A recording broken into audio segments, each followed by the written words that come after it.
They tried. They tried to silence me. Tried to kill me. Who? Whoever engineered Rhino's escape and sent him careening through my studio right in the middle of recording my charity Christmas special. Think of the children. And think of me. Because J.J.J. Jameson refuses to be silenced. So in my tireless mission to bring you just the facts, I'm holding my nose. And broadcasting from my producer Jared's disgusting hovel of a studio apartment that he shares with... how many others? 5? Good Lord, Jared, when I was your age, I owned a 2-bedroom on the Upper West Side. Your generation. I swear.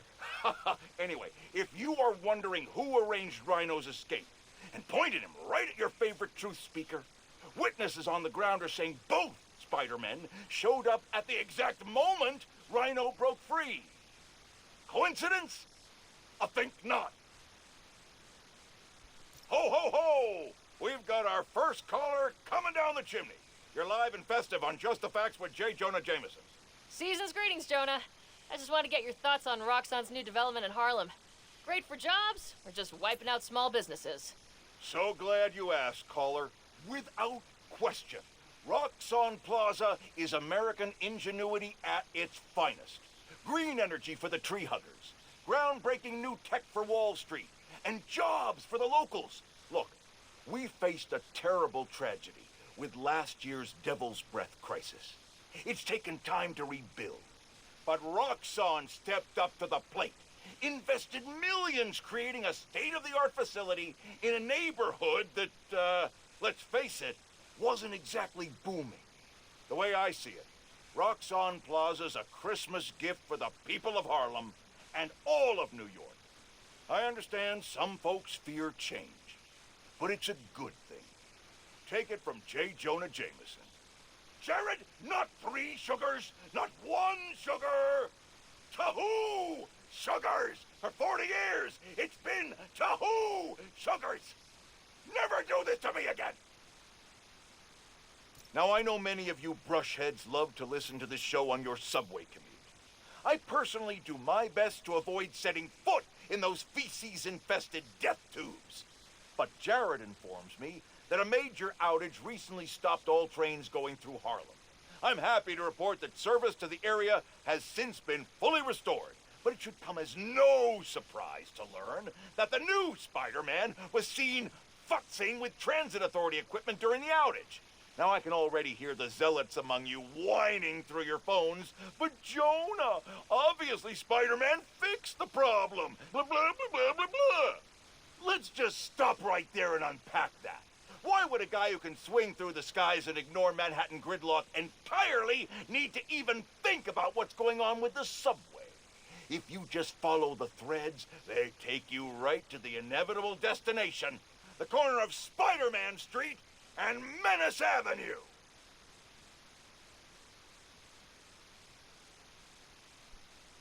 Merry Christmas! Despite Spider-Man and his sidekick's best attempt to ruin the holidays, I'm here to unwrap the best present you'll get all day. Me, J.J.J. Jameson. Now isn't that better than an overweight septuagenarian breaking into your home? Caller lines are open, so dial in and spend the Yuletide with Santa Jonah. Ho, ho, ho! As I sip on this hot Wait a minute. Jared, where are my marshmallows? Out? How could they be out? Friends, the war on Christmas is brutal and relentless. But we soldier on. Call now. Folks, here we are again. A major disaster in our city. Explosions, a bridge collapse, weapons discharged amid rush hour traffic. Thank heaven no lives were lost. But we can't be that lucky every time. What if this attack had happened a few days later, during the so-called storm of the century the 5 o'clock news won't stop jabbering about? From disaster to bedlam in a snap. And there's plenty of blame to go around, including to these underground thugs. That being said, it'd be a dereliction of my duty if I didn't point out that the Underground's attack was little more than an armored car heist until Spider-Man's bratty little sidekick showed up and tried to handle things, all on his own. What happened next? He made things worse. This new kid wants to be Spider-Man? Well, he sure is living up to the name. Speaking of which, anyone notice that the original Spider-Man hasn't been seen lately? I think I know why. He's like the parent pretending that the kid melting down in the cereal aisle isn't theirs. But we know the apple doesn't fall far from the web. We know it. You're the apple, Spider-Man. Friends, today I'm gonna have to be the disappointed parent. Not because of Jared. He's actually doing a fine job for a change. No, I'm disappointed that once again, some of you have allowed yourselves to be convinced that it's okay for a complete stranger with zero legal authority to parade around in a Halloween costume pretending to be some kind of savior.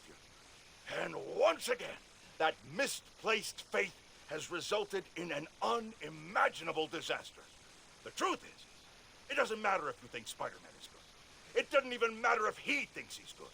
What matters is that every time something gets destroyed in this city, he's there. Or now, his protege is. Ask yourselves, with all these crises we've faced, can we really afford to deal with twice as many? And where will it all end? Spider-Woman? Spider-Punk? Spider-Pig? Oh! While I vomit at that thought, enjoy these important messages from our fine sponsors. Oh! Today I have the honor of welcoming Roxxon Energy's head of R&D, Simon Krieger. Mr. Krieger, you've been out promoting the benefits of your new form reactors, the first of which is set to open in Harlem soon. Yet, you've had some critics. Well, first off, Jonah, let me say what an honor and a pleasure it is to be on your show. Oh, well, I'm blushing. And yeah, you're right. We've had some resistance, most notably from Rio Morales, who looks to be a new city council member in the upcoming special election. And I have a lot of respect for Miss Morales. She's smart. She's a great role model for young women, but I think she's putting her energy in the wrong place. Our new form reactors will make this a better city, a better home for New Yorkers. But I guess some people just have a hard time with change. Let me give you some advice. One highly successful man to another. You know what I like to say to my critics? You and the horse you rode in on! Well, okay, I admire your conviction. You're a man who's not afraid to pay a fine in order to make your point. Fine? What do you mean? Jared, how much? Do your editing thing, quick! You all remember Wilson Fisk, don't you? The so-called kingpin of crime? I'm told he's getting 5-star treatment in his cell, which is nicer than Jared's apartment, while his shark lawyers appeal his conviction. But it seems there may be some justice in the world after all, because a new Daily Bugle expose reveals that his now dilapidated Fisk Tower, which is scheduled for demolition in the new year, has been taken over by squatters.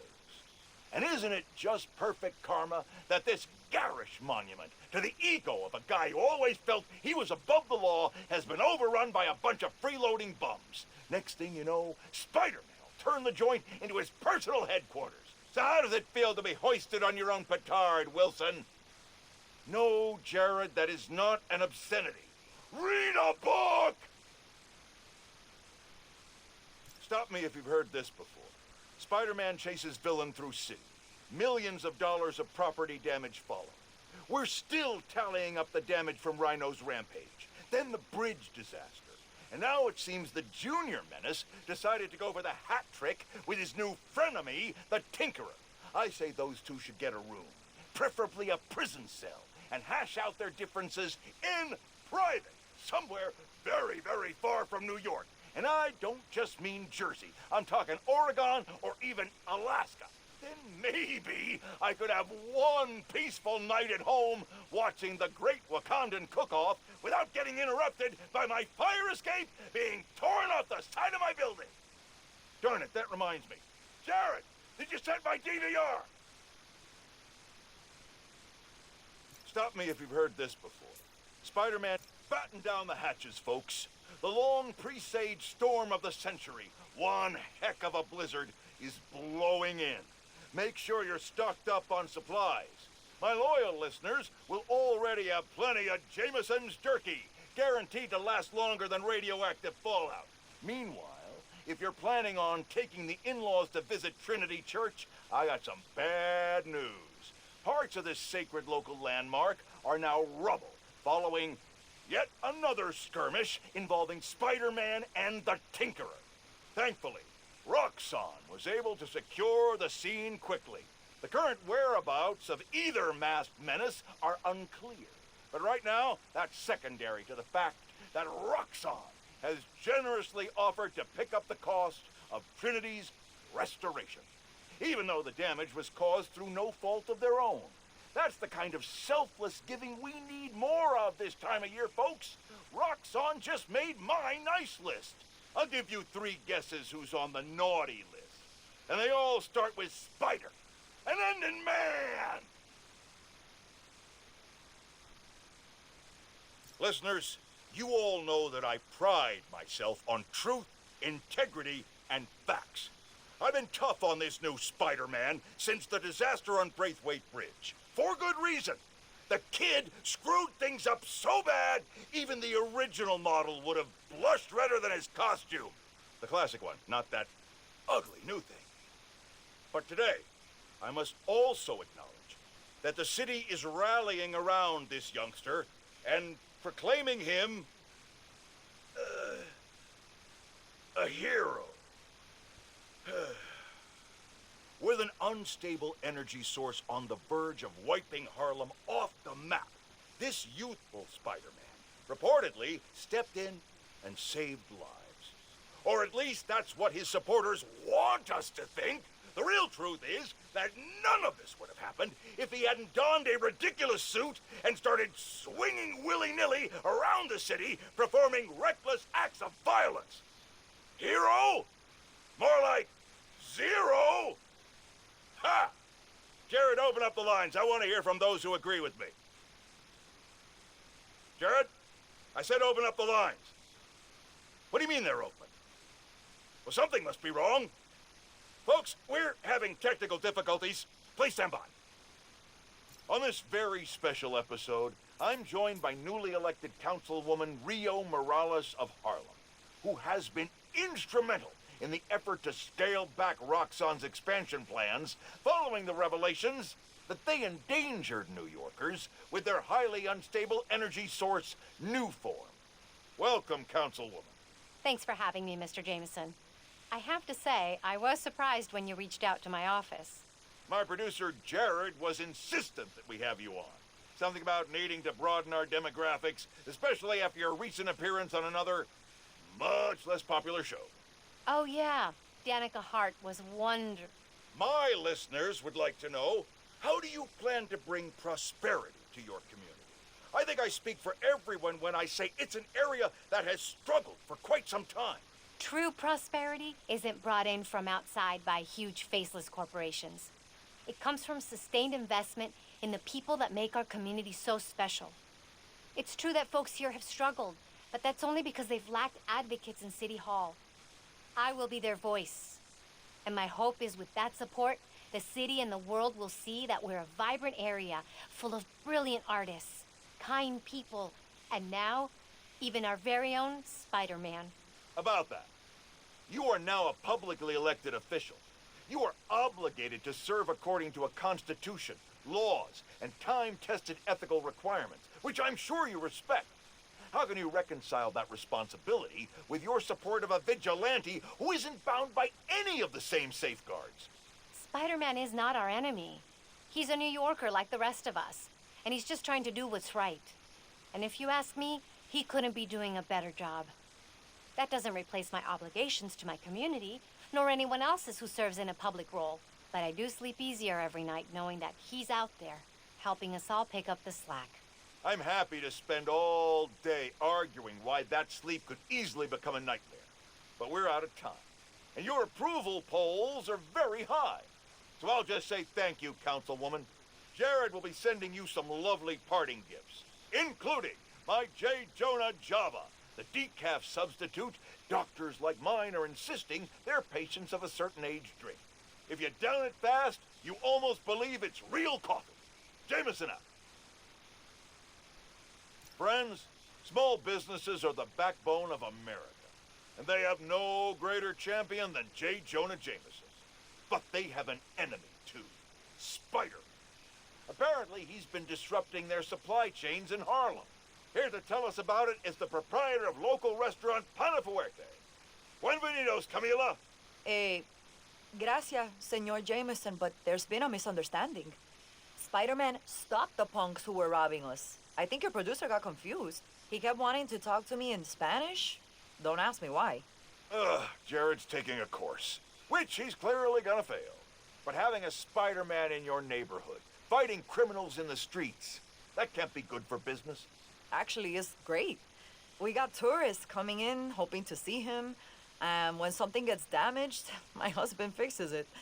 His name's Jesus. He's a contractor. His business is called Y'all Meet Jesus. Anything gets messed up, he's your guy. Thank you, madam. I think we can all use Jesus right about now. Especially Jared, as soon as we cut to commercial. I said cut to commercial. Take your medicine like a man. Folks, the feast centers have had a rough go ever since their founder, Martin Lee, turned out to be the mad bomber known as Mr. Negative. But I believe in the feast centers because I knew May Parker, the brave woman who literally gave her life to keep them going. So I was distressed to hear the Harlem branch recently suffered a damaging flood. With us is Gloria, director of that center. Yeah, thanks. Anyone who wants to donate to the cleanup, check out our website. It's tax deductible. Wonderful. I'm donating 10% of my paycheck for this week, and half of Jared's. Now, I'm hearing Spider-Man may have been responsible for the flood. No way. Someone was responsible, but it wasn't Spider-Man. Follow the money. Who benefits from lower property values? And I'm going to stop you there, because we have a strict policy of not saying anything that will get me sued. Incidentally, I'm pretty sure Spider-Man can't afford lawyers. He wasn't Spider-Man. We're out of time. Thanks so much for joining us, Gloria. And remember, everyone, if you want to be a real hero, not like a certain masked menace, donate to Feast. Jared, cut her mic before I end up in the poorhouse. Today, I want to address some rumors making the rounds of the pool halls and sleazy bars. Supposedly, Wilson Fisk has been trying to destabilize Harlem in order to make it cheaper and easier for him to acquire properties. All from behind bars. Now, you all know my distaste for conspiracy theories. If there's proof, I will be the first to condemn malfeasance. But until that happens, it is poisonous, irresponsible, and wrong to repeat such baseless and inflammatory claims. That's the kind of behavior I'd expect from someone like Spider-Man, who several people have told me enjoys a destabilized neighborhood himself because it creates more crime and thus more opportunities for him to make himself look good. So, let's be careful what we say and stick to the facts. Okay, people? Folks, I've heard differing opinions from my discerning listeners about Roxxon's security force. On the one hand, this is fair. There are some of the same concerns I have about Spider-Man. These are not law enforcement officers and do not answer to the same standards. On the other hand, Roxxon has every right to protect its property and interests. And many of the skirmishes people are concerned about started because Spider-Man broke and entered into Roxxon's places of business. Now, I'm told these incidents have died down. But I ask you, if a stranger in a skin-tight suit burst into your bedroom at night, what would you do? No, wait, that was rhetorical. Jared, shut down the comments. You people are sick. Good news, friends. My sources say underground activity has subsided significantly, and the Tinker is officially presumed dead. We survived the storm of the century, and our wounds are healing. But New Yorkers must remain ever vigilant. This is the greatest city on Earth, which means there will always be lunatics trying to make a name for themselves by disrupting the tranquility of our daily lives. One minute you're washing down a delicious everything bagel with a fresh cup of Pana Fuerte coffee. The next minute, not one, but two masked menaces run by your window, and you discover the hard way that scalding hot is great in the cup, but agony in your pants. Well, I, for one, pledge to continue rallying the public against such crises, and anything worse that may yet come. After much reflection and serenity training, I am able to accept that there are now two Spider-Men. But rest assured, I will continue holding them to the highest standard, and will be the first to call them out when they come up short. Which they will. Often. That is my promise to you. And this is J. Jonah Jameson, signing off. Until next time. Some disturbing news has just crossed my desk. Spider-Man was recently involved in a nauseating act of depravity. Stealing toys from children. Is there anything lower than that? Why, yes there is, my faithful flock. Do you know what was found in this stolen stash? Spider-Man toys. Not only does he steal from children, he bullies them into playing with toys they probably don't even want. The nerve! The audacity! Which is why I'm announcing a new venture for the Just the Facts team. J. Jonah Jameson action figures. I have a prototype right here in front of me, and let me tell you, this is one handsome toy. Oh my goodness, what a specimen.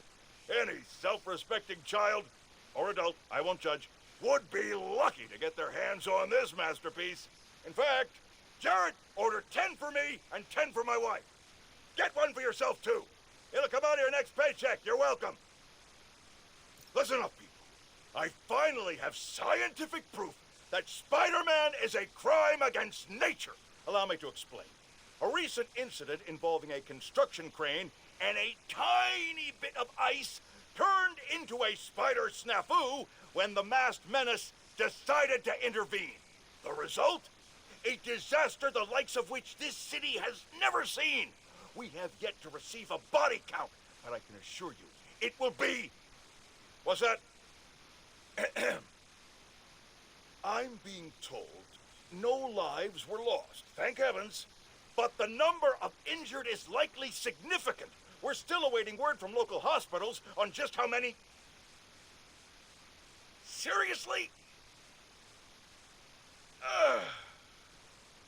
I'm now being told there were no injuries. However, this doesn't change the fact that this tragedy could have been avoided if Spider-Man had just let nature take its course. Jared, get me new fact checkers. I know they're your roommates. Get me new ones. Get rid of the one with the beanie.